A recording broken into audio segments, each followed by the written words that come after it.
Hi everyone, in this video we are going to go over how to use name ranges. First we are going to create two of them and then we'll use both of them in a formula to calculate the sales tax. So let's start by selecting everything under the sales 2025 column. So that's from A213 to A216. In the name box we'll type sales underscore 2025 and hit enter.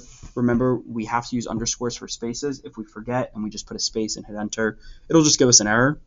And then also let's go over to cell E212. This is our 7% sales tax. So I'm just going to type tax in the name box and hit enter.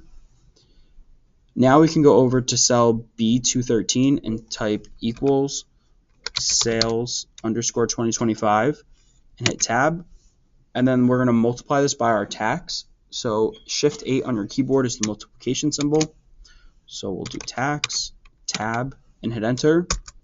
And it already autofills the sales tax all the way down for you.